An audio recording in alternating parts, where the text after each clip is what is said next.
Stream.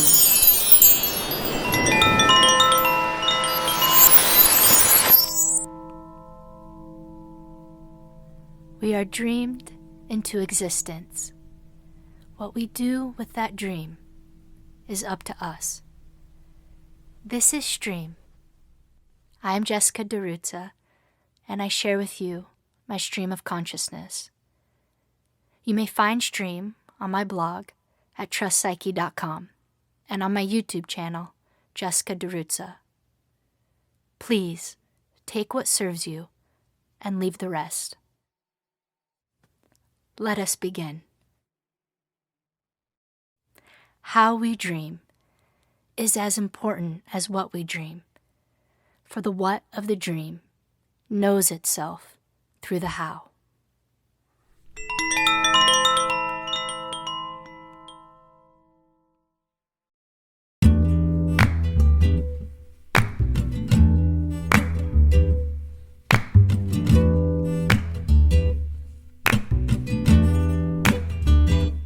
Hey everyone, welcome to Stream 10.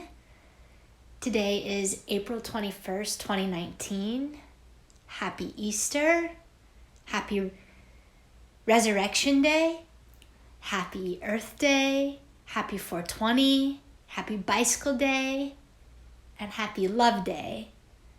Speaking of love, I have my very first guest here on Stream, the one and only, the very lovely Mr. Travis DiRuzza.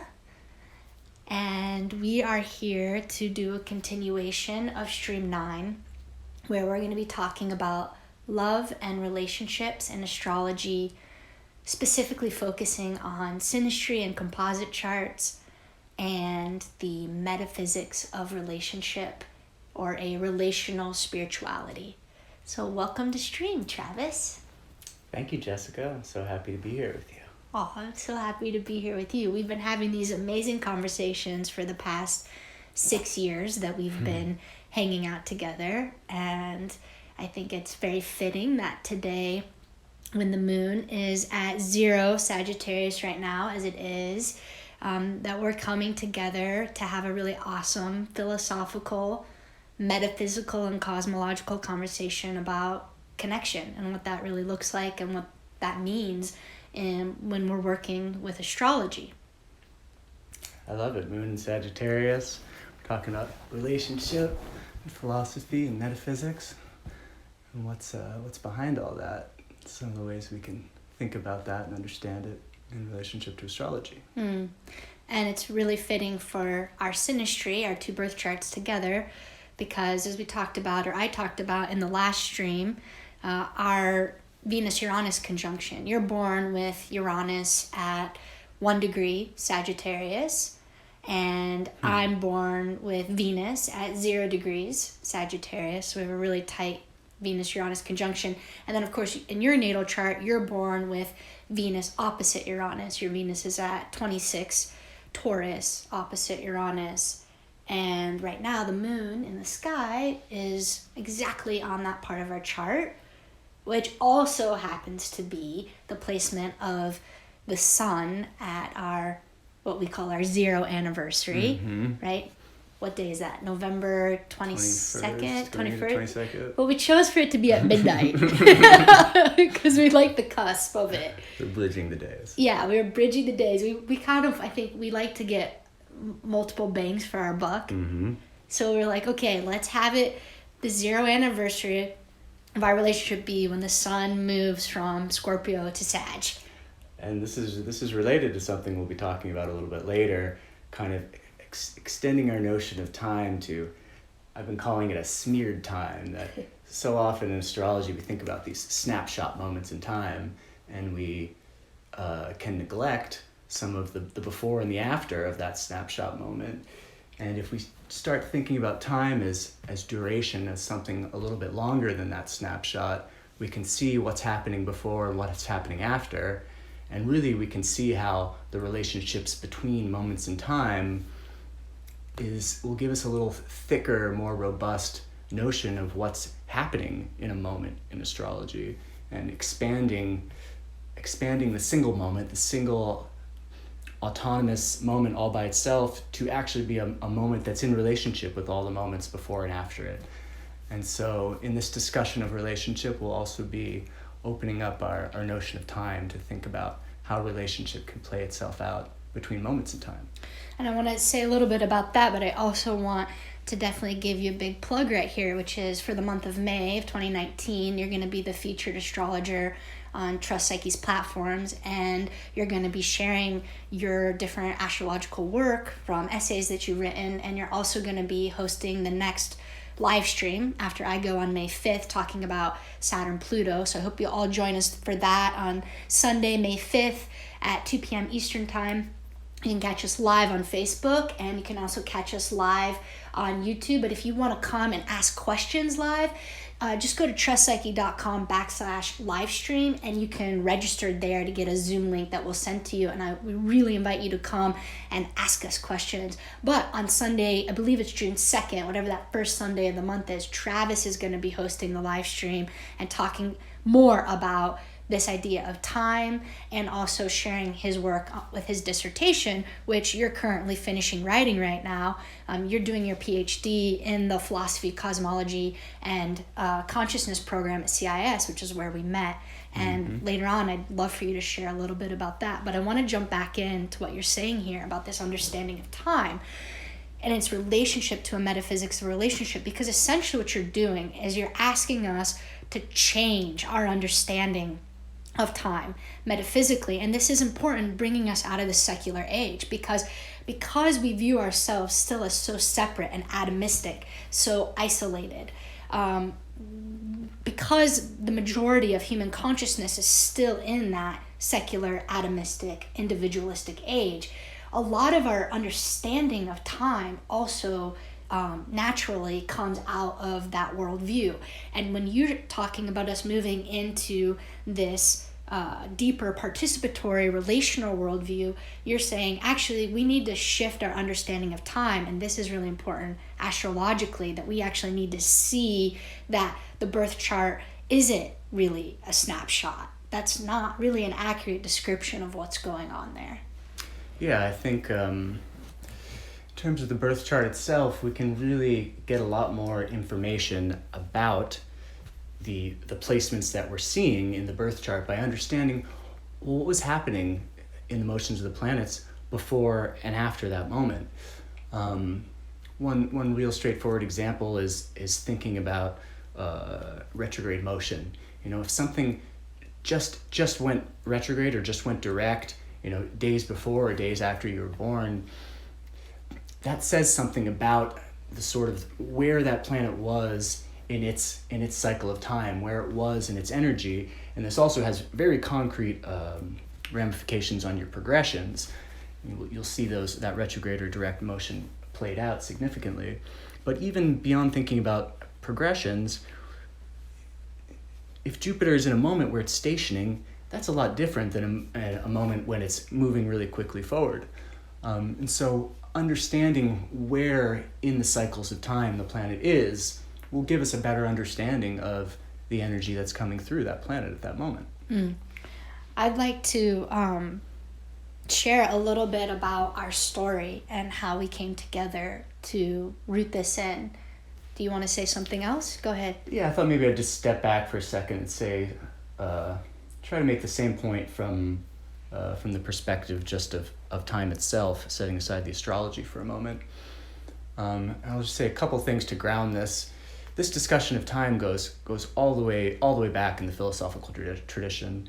It was Aristotle who first kind of laid out the snapshot view of time, thinking about time as a series of now moments. And there's a vast array of literature on this. But a French thinker, 19th century, Bergson, he was one of the first to really start to challenge this notion of time and think about time as duration. And he really focused on the subjective quality of time, how time changes. If I'm waiting for my tea to cool down so that I can have a sip, and I'm really wanting a sip of that tea, and I'm burning my tongue waiting for it to cool down, my subjective sense of time is going to be elongated, versus, time flying when you're having fun. And so our perception of time changes drastically throughout the day based upon the specific setting that time is passing in. And so this is a way of pointing out, in a very common sense way, how time changes based on your disposition, based on where you are in the different cycles and activities moving around you. And so, the clock measures time as if all moments were the same. But we know that for us, as living, breathing, relational beings, all moments aren't the same. And so we're trying to treat the chart and the astrological approach too as something living and breathing in relationship, and not something that's just a chronometer measuring the movements in the sky as if every moment was the same. And, as a counseling astrologer, this is essential to focusing on what is the most important part of the chart or the transits to focus on for a reading. When you're sitting down with someone, the counseling astrologer has to intuit and discern what is it that is most essential to come through today. What is the most meaningful thing, the most effective thing that we're going to talk about? Something that happens a lot with astrology is the number one question we get is, well, what does it mean? What does it mean, the full moon? What does it mean, the square? How's the square different than the trine? What does it mean if I have a kite? What does it mean? What does it mean? A very valid question, as us curious beings that we are. And the answer is, everything has meaning. But everything does not have the same depth or relevance of meaning. And this is what you're pointing to here with our philosophical understanding of time. And this is really important that we take this in to our level of interpretation and focus in on what's the thing that is going to have the most depth of meaning. And for me, that's usually the thing that has the most texture in the soul. It has the most charge, and it also has the most multidimensionality to it, meaning it's operating on the most levels of consciousness as possible at once, which is what makes it more powerful, more potent, and more concentrated. Yeah, I think I like how you're bringing out this, to me, I really think of it as like a contextualization. When you talk about the multidimensionality, what are all the different levels of contextualization that this meaning is happening within? We don't want to think of meaning as just textbook, and this is a pitfall for astrologers and for those interested in astrology, that we do have textbooks that will tell us the meaning of these planetary combinations, but that's not really how meaning works. The meaning for any particular person, it's their kite. It's not the textbook's kite. It's a kite that functions within their life, within their soul, within their relationships, within their multiple lifetimes. And so we need to understand those different contexts to understand the meaning. There's not one meaning. There's many meanings, and getting to the kernel of that meaning for you means understanding that universal aspect within the particular story of your life, connecting universal in particular to interpret and to understand meaning. Meaning doesn't reside just in the universal. Saturn doesn't just mean one thing for everyone. What's really cool about astrology is that Saturn has a universal aspect that then gets played out in each of our particular stories in such a way that it's unique just to us. And so we always need to connect the particular with the universal in order to interpret and understand.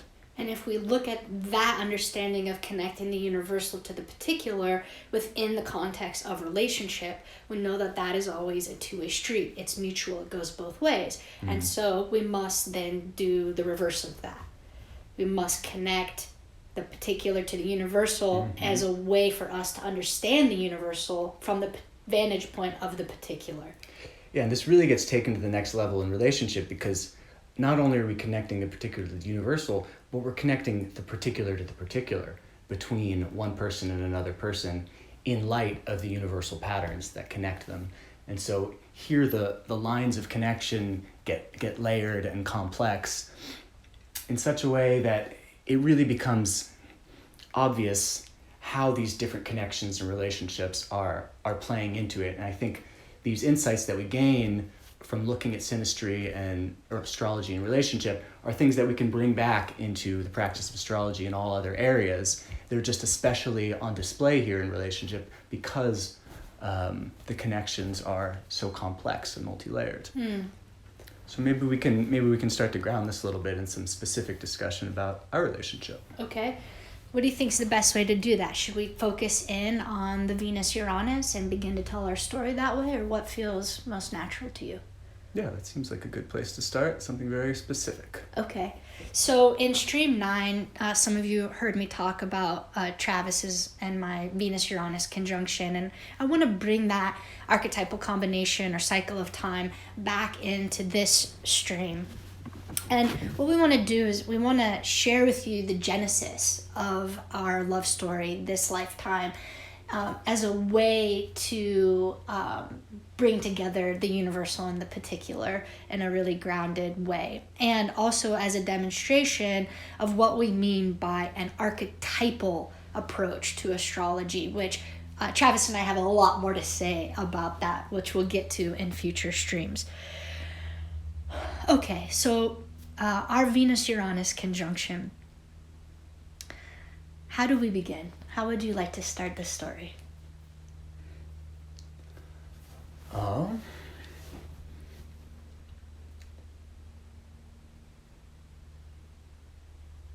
Where should we begin? At Burning Man? Before Burning Man?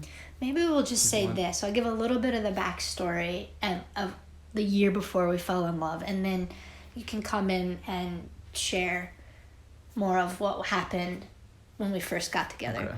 So we met in the fall of 2012, and I was already at CIIS, and at that point I was TAing for Rick Tarnas and doing a lot of teaching and readings with astrology, and Travis came into the program to do your master's. And up until this point, you had spent the previous decade as a professional musician, which is a big part of your Venus-Uranus in your birth chart. You're trained as a jazz musician, and you were traveling the world and playing with different groups, and you were making your living playing the double bass and the electric bass, and you were living this really exciting, adventuresome, free life. And after you had toured Europe and Asia, you were in Thailand, and you'd been living there for a little while, and you decided it was time to come back to the States, and you wanted to finally pursue your master's degree in philosophy and religion. So you came to San Francisco, and you started the program, and we met. And at first you were just kind of on my peripheral radar. I just thought, whatever. I mean, honestly, I didn't like you at first. If we're gonna be truthful. I mean, I didn't not like you, but I didn't really like you. Well, we all know that the things that Jess loves most, she first hates. So it was a good sign. And so, there were some like school events and parties, and we'd see each other there. But where we really started to connect was around Burning Man. Mm-hmm. You went to your first burn in 2013, and at this point I was pretty much a seasoned veteran. I don't know, I've been 7 times or something like that. And I was hosting at my house the Burning Man meetings, and you were there at them, and we were starting to connect. And, naturally at those meetings, sometimes they'd turn into late night dance parties, and we'd stay up all night dancing. And it turned out that you played all my favorite music, all the good oldies stuff. Mm-hmm. And so you would DJ, and sometimes we'd stay up past the sunrise into the next day. And it was just some of the most precious nights of my life. Absolutely. And, San Francisco being this fertile, progressive cultural playground, there were lots of fun things for us to do, and our friendship deepened very rapidly. And now everyone has to remember that in 2013 we're in the heart of not only the Uranus-Pluto square, mm-hmm. but also the Jupiter-Uranus-Pluto T-square. And this was going over our Sun-Moon opposition. Travis's moon is at 17 Cancer, and my sun is at almost 17 Capricorn, so we have an exact Sun-Moon opposition, and that's in our synastry. And then the world transits of the Jupiter-Uranus-Pluto T-square was going over that. So we were just ripe to be exploding essentially together.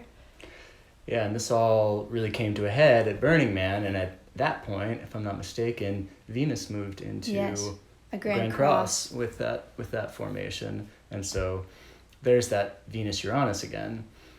And so one way that we've been thinking about this lately is thinking about it, and this is something that Matthew Stelzner has been also talking about in his Tarot and Flow class now, and we've spoken about this in conversations with him. So thinking about the setting and dosage of a portal opening, and a portal opening is another way to talk about a transit.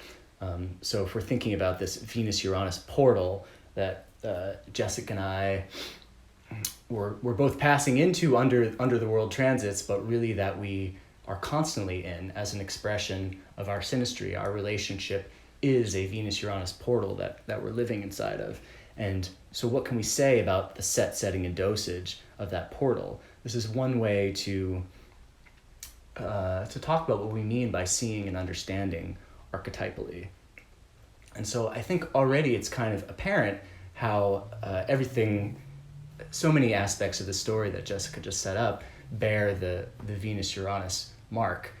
And so Venus-Uranus was really a big part of the setting of the genesis of our love story. Places like Burning Man and San Francisco, these are Venus-Uranus places. And so already we see our synastry playing itself out in the setting. We see Venus-Uranus as the setting that's holding the beginning of our love story. It's a setting where beauty and love are expressed in a radically free way. It's a naturally progressive environment. San Francisco is one of the most progressive cities in the entire world. Burning Man is one of the most liberated, free, progressive places of expressing creativity and art and music and love. So these were the perfect settings for a very strong dosage of our Venus-Uranus archetypal expression potential to come through in our relationship, in the genesis of our love. Right, so settings like these can carry a high dosage of the Venus-Uranus energy.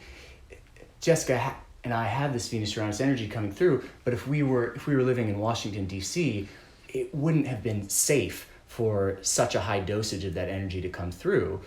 But because we were in San Francisco and we were going to events like Gay Pride and Folsom Street Fair and costume parties and throwing all sorts of social norms out the window, it was able to go very far and very deep in this portal. We also see part of the set of our love as the history, our biographical history that brought us to that moment where Travis was at in your life and where I was at in my life. At the time, you were exploring polyamory, which can be an expression of Venus-Uranus, free love, open relationships, taking a non-traditional path towards being in relationships. And I, at the time, as many of you know, was in a relationship, a long-term relationship, and I wasn't looking to be in a new relationship at all. That wasn't on my radar whatsoever. However, when love comes, like a bolt out of the blue. A bolt out of the blue, only fools deny it.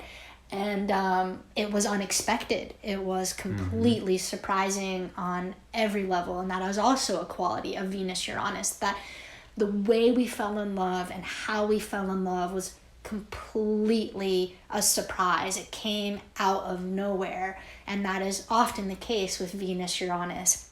The sudden, unexpected Uranian love that bursts into your existence and radically changes everything, and is, there's a lot of upheaval and chaos within it, but it's also electric. And I remember I had never felt so alive in my life. Absolutely. Just lit up. I remember a few other details that relate to this Venus-Uranus theme. Early on, a lot of our communication was happening online through technology. We didn't necessarily get to see each other all the time. Some of these aspects of our existing relationships and whatnot, but we ended up chatting a lot online, and so our love moving through the technological medium was another expression of the Venus-Uranus on the level of form, the means, the media itself that we were using to communicate, and the thing we were communicating about, the content, was for the most part astrology, and our love of astrology, our shared love of astrology, and so that is also another expression of the Venus-Uranus. So there we see it coming through both in the means that we were using to communicate with one another and what we were actually communicating about. Yes, and there's 2 points here that I love, and that is that you specifically came to San Francisco to learn more about astrology, and that's also why I came to San Francisco, was to learn more about astrology. I came in, the fall of 2007 after my first Burning Man, and that fall I discovered astrology. That was the same year we find out later that you read Cosmos and Psyche for the first time. Right, which I found in a bookstore in Bangkok. And you found it in a bookstore in Bangkok. Need us say anymore. And so 2007, before we knew each other, we both discovered astrology. We both discovered Rick's work. And that led me immediately to San Francisco, and that led you there about 5 years later. Mm-hmm. But the part that I love, which is I think a big part of why this stream is happening today, was the moment that I felt our karma, our Genesis love story this lifetime blow open was at Burning Man. I can still remember the moment. Me too. It was a couple days in, and it was during the day, and we were riding our bikes, all covered in fur and lights, and you might have been dressed like a kitty bat or something, and something like tutu on, and God knows what, and we're riding along, and I don't really know you yet, and I turn to you and I just say, hey, you want to know something I've been thinking about? Yeah, sure. I was like, dude, seriously, have you thought about Synastry? I'm just blown away right now. Have you really thought about it? Have you really thought about it? Seriously, it's amazing that your birth chart that's seen in the planets already shows you about yourself and life, and that your transits work, and that's happening for every single person on this planet. I was like, but have you taken in that your birth chart seen with every single other person's birth chart shows you your karma with them? It shows you the gifts and the challenges of that relationship. It shows you the strengths and weaknesses of that relationship. It shows you the potential. With your mother, your birth chart with your mother's shows that relationship, and with your father, and then with your siblings who were born later, and then with me who you met 30 years into your life. How is it possible that level of orchestration is able to demonstrate that in all those relations spanning out across all those places in space and time? Yeah, I invite you all to really just kind of stop for a moment and try to drop into that. It really just bowled me over, and I still remember that moment together, and it hit me. It really hit me what you were saying, and after that point, I referred to that moment as my second astrological awakening. And the first, of course, it happened when I was first introduced to astrology and Rick's work, and I said, okay, there's a correlation happening between events in my life and the movements of the planets. But then to really take in what you're saying, that we're at 7.7 billion people in this world, and that all of their charts, we all have specific charts, but it's all the same planets, and these planets are moving, and at moments we're each born, and somehow all of those moments as reflected in our charts can fit together to meaningfully tell you, yes, about the gifts and challenges, your karma, what's happening with those people and those relationships. It just defies comprehension. And I just love it. I'm just so tickled that it was your second astrological awakening. And knowing me, of course, I want to be a part of that moment. That's a special moment for me as an astrologer, and that's a special moment for me now as your wife, to know that I was there in that moment when I was just spontaneously sharing my love for astrology. Venus-Uranus. Venus is what we love, and Uranus relates to astrology, and it's the spontaneity of it. And in that moment, I was sharing my spontaneity of my love, and it was about synastry, relationships, Venus. And in astrology, you reciprocated fully. And there's nothing more that we could love in relationship than to be reciprocated, but especially when it's a Venus-Uranus moment, to be reciprocated with that level of openness and that level of revelation and insight.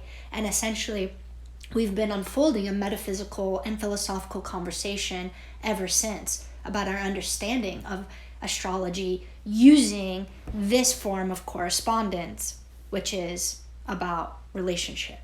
I just love how many layers of Venus-Uranus there are there in that moment.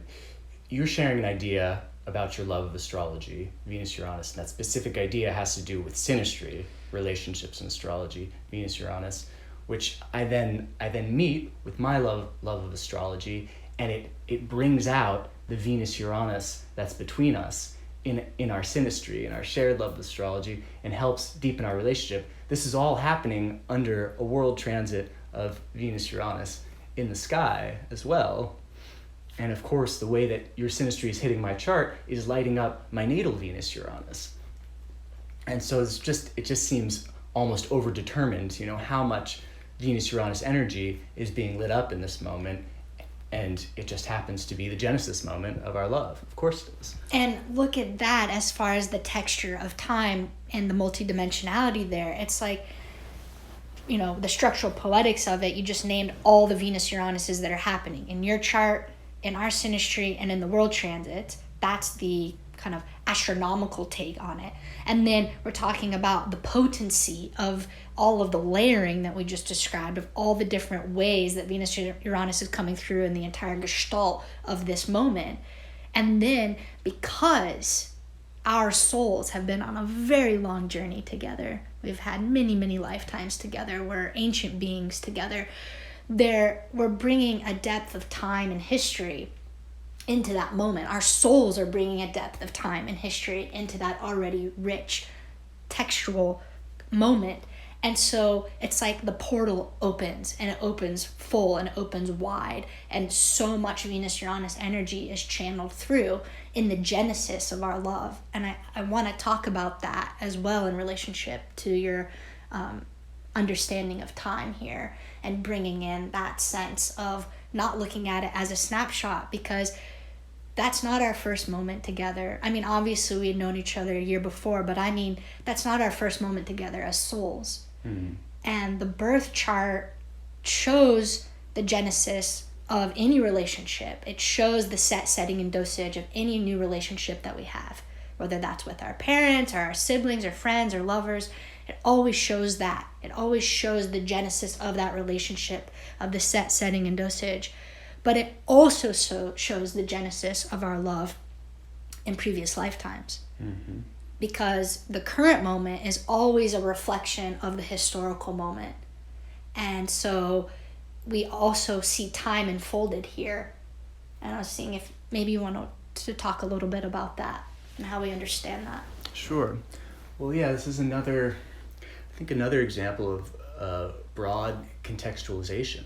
Contextualizing this lifetime in the context of our many lifetimes that have come before and our many lifetimes that will come after.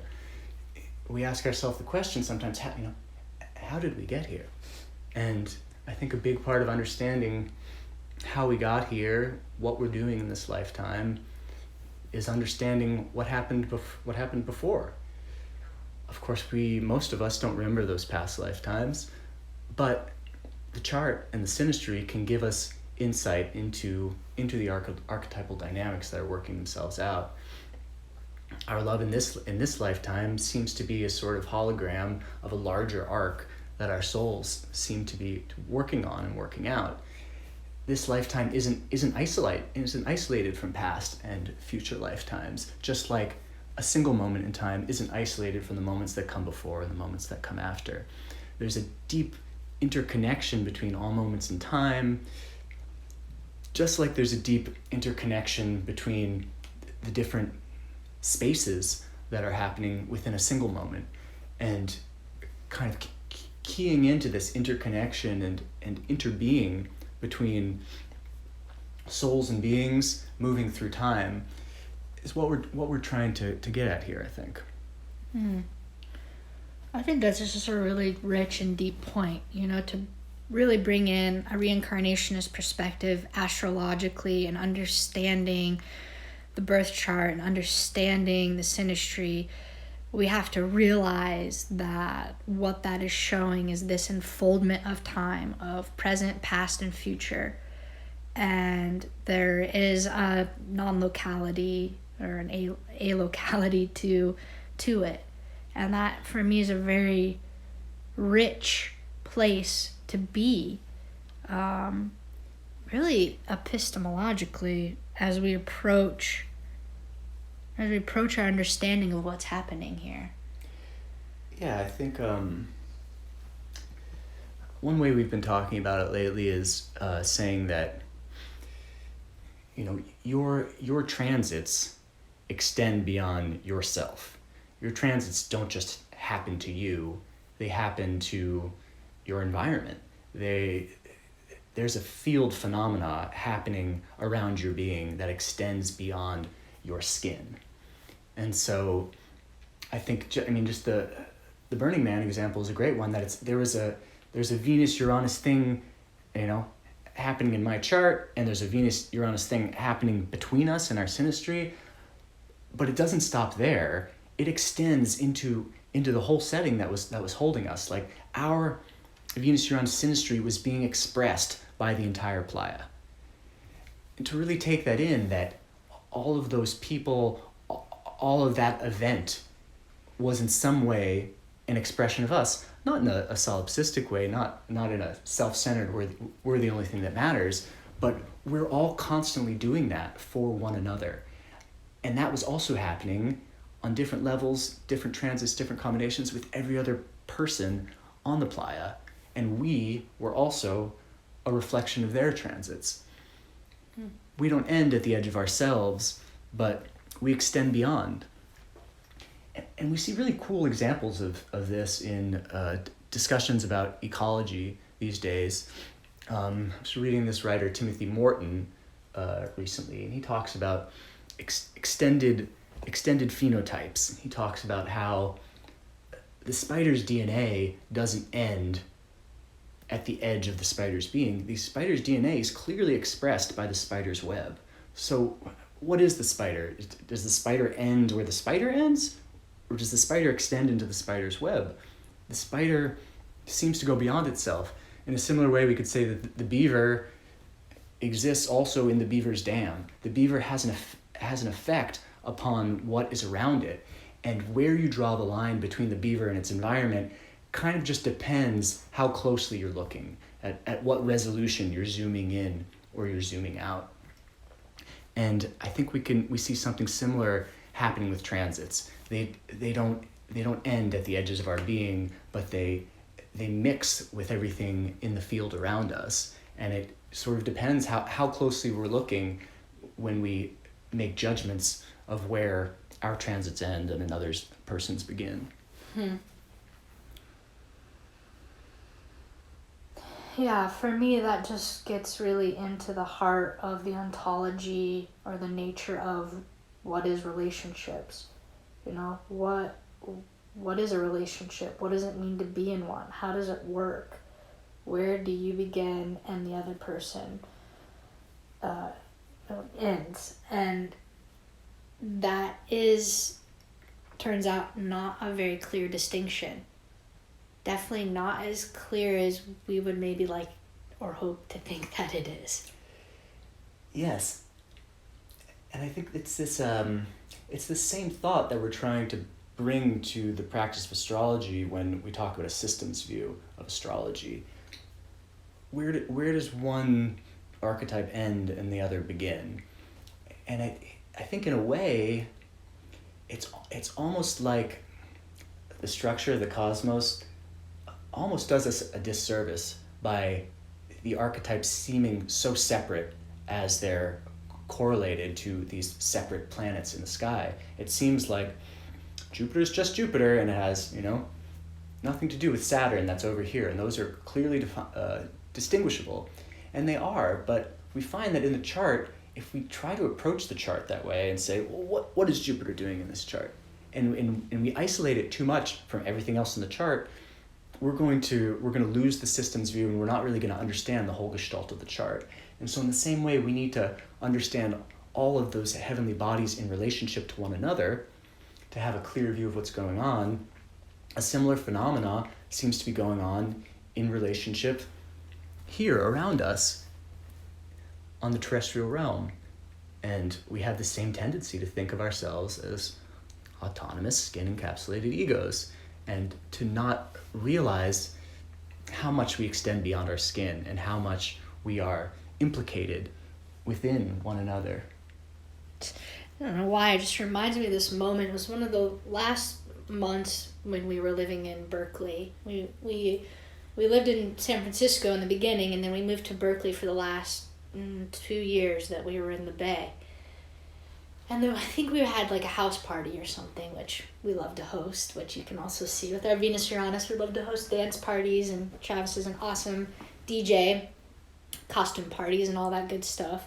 But there was this moment actually with a friend of ours and also an astrologer, Sam Hines, and I was laying on the floor, and Sam has this particular gift. I'm not sure if he has a name for it or what, but he took his 2 fingers and he put them on my third eye. I was just lying on the ground, and this thing happened where the locality of my consciousness shifted, and all of a sudden, just like the spider's web, I could see all the ways that I had woven that moment together. Mm-hmm. And I could see all the ways that I had touched everybody's lives in that room, and the ways that I had somehow affected their karma, their story, while seeing that then turn back toward me and then toward me, and how their webs had touched me and woven me into their story. So it was like I could see how I'd woven them into my story and brought their stories together, while simultaneously seeing the way they wove me into their stories. And it was a deep feeling and an image, and like the way my consciousness shifted outside of myself, and I could view it from all these different localities simultaneously. Mm-hmm. It was one of the most special moments that I had of having that experience, in what was an expanded state of consciousness, but through the means of someone touching my third eye. I'd never had anything like that happen before. Yeah, it seems like you had a vision into whatever this realm is where these connections are happening, because it seems like either naturally or through conditioning, it seems that our perceptions are less aware of these connections, and we have to use tools like astrology or philosophical thinking or vision states to tap back into this truth of interconnection, this truth that there are traces of you everywhere, that you have marked every person in every place that you've passed through, and that you were left there. There's a trace of you there. There's your agency has extended beyond you and is tied into all these other beings and places. Just that by itself feels so mystical, so deep, so alchemical to me. But then when we combine that with the tool of astrology, and that we can see that actually mapped through the synastry, that my Venus has forever been changed through your Uranus, and that just being representative of this particular chemistry and karma, the roles that we play in each other's lives. And when we go deep enough, it's really our Venus Uranus, and that we share that field of experience not only within our relationship, but that everywhere we go, the traces that we leave is a Venus Uranus trace. Mm-hmm. And part of that medicine, just like how every cycle of time carries certain medicine with it, for me, one of the deepest expressions of Uranus is freedom. And I mean freedom as in true liberation, truly being free and liberated from the chains, from the shackles, from oppression and fear and the things that keep us contracted and small, which are a part of life as well. But Uranus breaks us out of those things. And change is inherently messy, It's often uncomfortable. It's often awkward. And depending on our relationship to change, you know, we all experience change differently. Some more contracted and others more open. It just depends. Often on your biography, often on your own chart. But that, you know, when you were describing the field of the playa was a Venus-Uranus field, you know, when I look back at Psyche in that moment and I saw how so many relationships radically changed that week, that almost every timeline possibility of Venus-Uranus showed up. People broke up. People became polyamorous. People fell in love. Friendships ended. Friendships began. And it was all entirely unexpected. It felt like it came out of nowhere.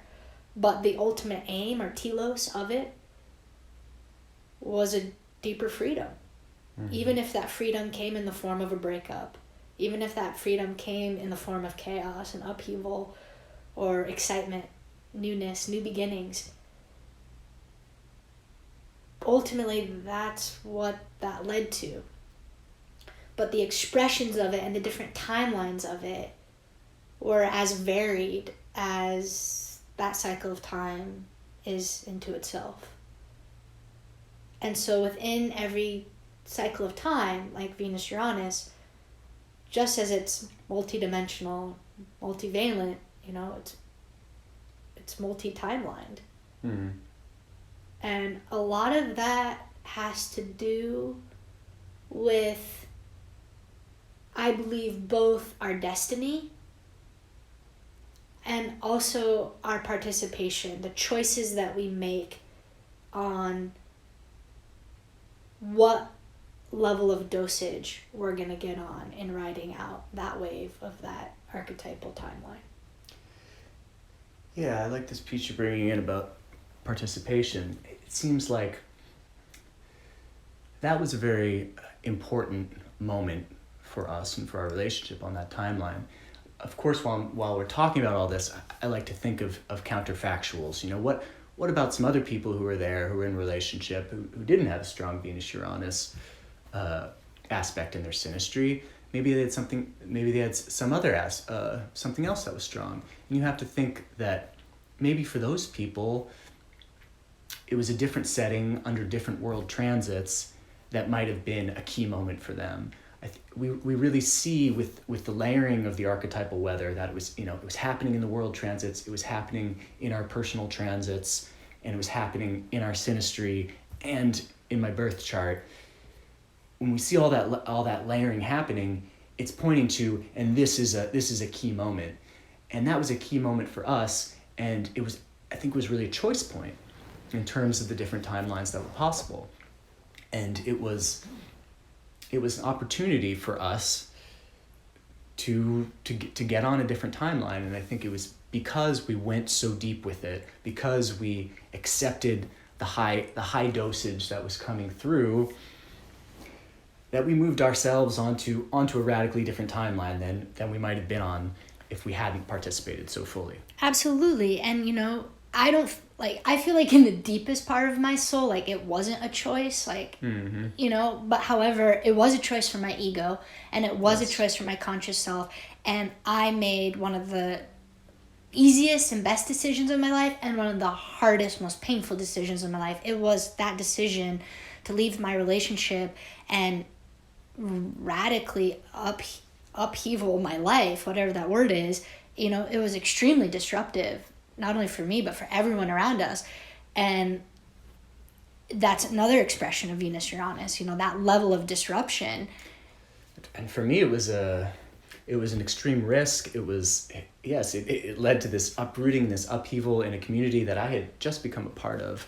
And who was I to come in there and be part of this radical disruption? And there was fear on my end. What if this didn't work out? Where would I end up at the end of all of this? But it was a big risk for love.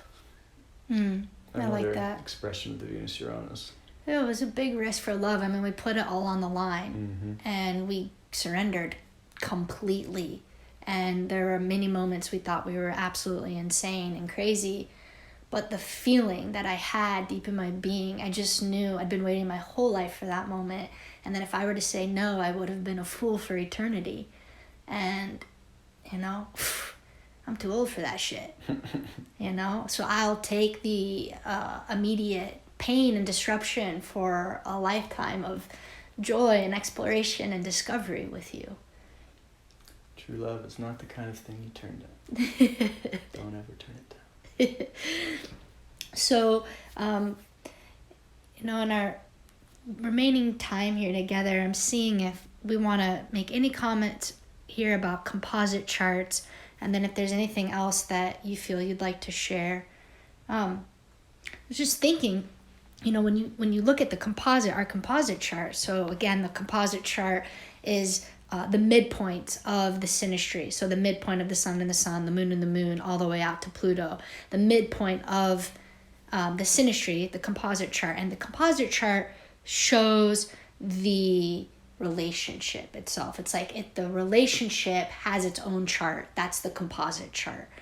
And it's just another level of texture of time. It's just another level of interpretation, another tool or map to use here. And I was thinking, now we know that we have moon opposite Uranus on the ascendant, descendant in our composite. But what I was thinking was we actually have Venus in Aquarius in the ninth house. So we actually see a repetition here, which you often speak about beautifully with the holographic repetition and repetition as symbolic repetition as Genesis, which maybe you can say more about if you feel called. Sure. But so Venus, Uranus. Uranus rules Aquarius, and our Venus, Uranus is in Sag, which is the ninth house. So we actually have Venus in the ninth house, Sag, the house of philosophy, worldview, culture, higher education. So we fell in love in a higher education institution. It was focused on philosophy and religion, but it's in Aquarius. So it's actually even a little bit more eccentric or avant-garde, outside the box in that. It's about astrology. It's also was a very socially progressive community, and again, San Francisco, CIS, very progressive places. And so we see this repetition in the composite chart. And that I hadn't really quite processed that before. That's nice.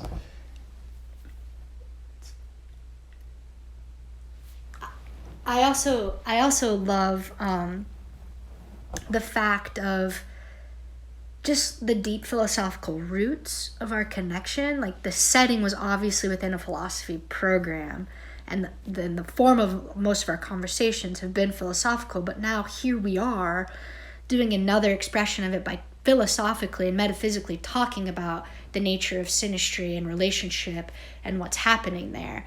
And I think that this is part of our shared karmic contract together, is through our relationship to express through this platform like we are now, the importance of bringing synastry into our metaphysical understanding astrologically. It's so important that we honor synastry as a primary form of correspondence. Just like we talk about the birth chart, world transits, and personal transits as 3 forms of correspondence, synastry has to be included in that. And if we don't include that, then we are not able to move into a relational metaphysics. We're not able to move into a truly participatory understanding of what this cosmology is about. Yeah, I love that, Jessica. And I love how you're calling it the 4th form of correspondence. And it almost makes me think of a Jungian model, like synastry has been the inferior function of us on a collective level. We're aware, we're so closely aware of the other 3 forms of correspondence, but why does synastry get short shrift? And I think the neglect of synastry as a form of correspondence indicates our neglect of this fundamental interconnection in the texture of life, this neglect of relationship on a broader level. And so I love that you're bringing attention to synastry, and I think that by bringing this attention to synastry, that importance of relationship will echo out into the rest of our practice of astrology and the rest of the way that we move through life. And I think it's similar to when we discovered the 3 outer planets of Uranus, Neptune, and Pluto. Until that happened, it's almost like humanity and the consciousness of where we were at on Earth, like, we weren't ready to know about those. And then when it became time to move into that place of that knowing of that which was beyond Saturn, which was beyond just, our most immediate sense of, for what a long time had been a worldview that saw us as the center and as in a relatively very small universe. When the discovery of Uranus expanded our universe double, and then with Neptune double that, and then Pluto double that, and it's just gone out ever since. But I believe that it's similar now with our understanding of synastry and bringing it into the foreground of our astrological dialogue, that it's imperative for us to do this if we are to truly move into a relational, mutual, reciprocal, balanced, and ethically ecological world. If we are to survive as a species, we must bring in our embodied knowing and participation with what in astrology would be represented in synastry. Yeah, I think so often we focus so much on the figure that we lose the ground behind it, or we focus on a single thing to the neglect of the system. And so many of these points that have come up today, a systems view of astrology, the importance of synastry, understanding of time is not snapshots. Absolutely. And I think even thinking of the outer planets as higher octaves of the interpersonal planets, and this notion of repetition, symbolic repetition, in all of these areas we start to see patterns that connect the different agents or planets or items or people. It's not the figures themselves that we're focusing on, but the relationships between them. When we start to see these repeating patterns that aren't contained in any single node of the system, but keep showing up in different relationships throughout the system, then we're starting to see, I think, a deeper level, this kind of ecological level of the interconnection of all things. And the symbolic repetition piece you mentioned earlier is a great example of this. So if and we can think about this in a natal chart or in synastry, anywhere in astrology really, but if you see Venus Uranus in a natal chart, and Venus also happens to be in Aquarius, and and then you can have other echoes of this with house placement. Maybe Uranus is in Taurus, Uranus is in the second house, correlated with Taurus, ruled by Venus. That would be another expression of this Venus-Uranus expressing itself in lots of different non-identical repetitions, kind of different variations on a theme. So when we're able to sort of pull back and see these different moments that are variations on an underlying theme, we start to see the whole system relationally instead of in isolated bits. And I think this is the ecological, ethically robust worldview that you're pointing towards here. I feel like we just opened up different nodals of conversations there at the end that would be worthy of us going into and dedicating an entire stream with. I just want to make a couple comments here at the end of our lovely time together. And that is, we're in an exact time period of Mercury, Venus are in a conjunction really tight, and they're actually with Chiron. I mean, Venus right now is at 1 Aries, Chiron's at 3, Mercury's at 5, and we're in this middle of this month-long Mercury-Venus conjunction, and it's dawning on me right now is that we're having this mercurial discussion about Venus, relationships, love, synastry. Chiron's in the middle of that. We're talking here, Chiron represents a blind spot usually. And I think synastry has been a huge blind spot. I know it has been for me, and I think it has been for the astrological community at large, in that, it doesn't receive the depth of exploration that I believe that it deserves. Usually people aren't interested in synastry unless they're in love or they're heartbroken. Mm-hmm. And as we know, synastry works for every relationship, whether or not you're in love or heartbroken. You don't need to be partners, for the synastry to be operative. And I think there's deep roots in that, and just the contemplative reflection that your birth chart is born out of the moment of your parents' personal transits, that their personal transits become your birth chart and your synastry. Right. Anyways. Yeah. Just to add a little bit to that. Yeah, it's just to say it another way, it seems like we're always, often in astrology, we're focused on our relationship, my personal relationship with the heavens, with the archetypal realm.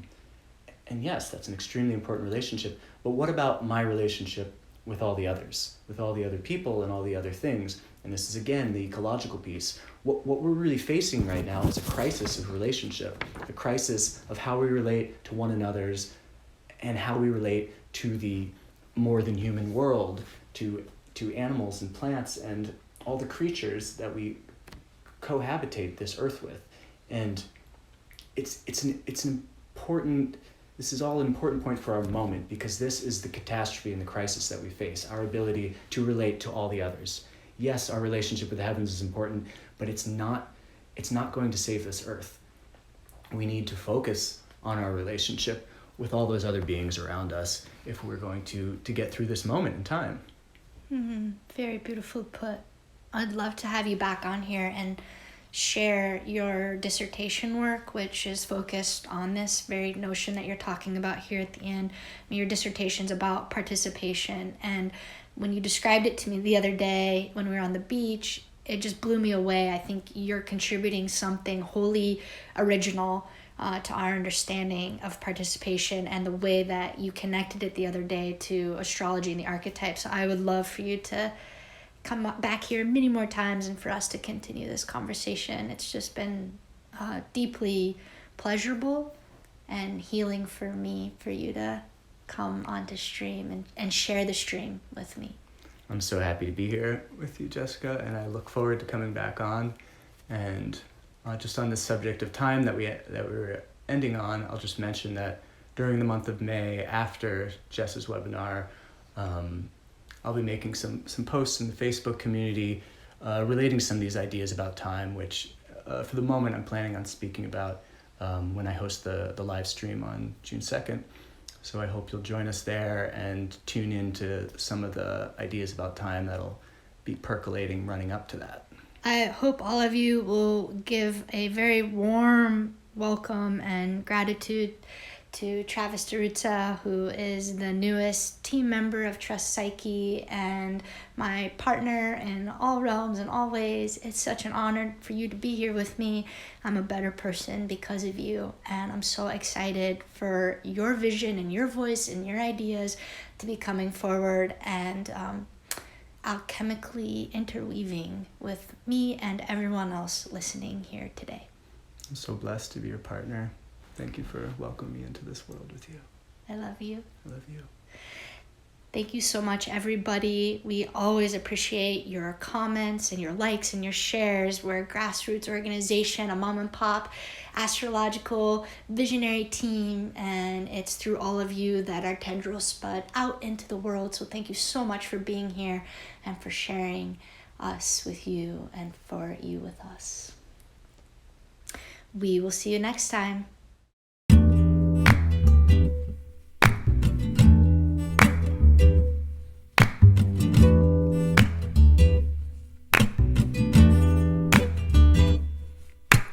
Baby love, don't you cry. Mama's gonna rock-a-bye, singing to a sweetie pie. don't you cry. Rockabye, mama's here by your side.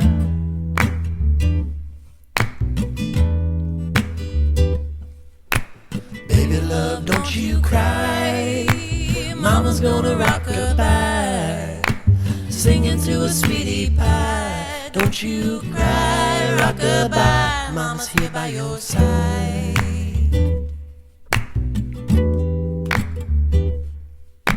Oh mama, I'm a-missing you bad. Oh mama, you the best that I had. Mama, queen bee, say you won't leave me. Leave me, please don't leave me alone.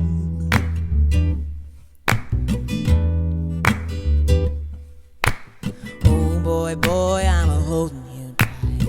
Oh boy, boy, every day and the night. Boy, boy, baby, my love for you is crazy. Crazy, crazy in love with you.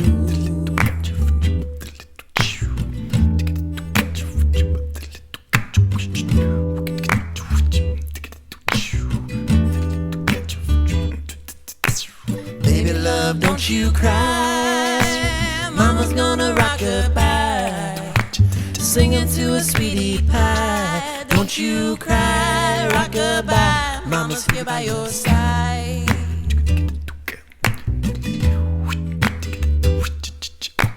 Baby love, don't you cry. Mama's gonna rock-a-bye, singing to a sweetie pie. Don't you cry, rock-a-bye, mama's here by your side. Don't you cry, rock-a-bye, mama's here by your side. Don't you cry, rock-a-bye, mama's here by your side.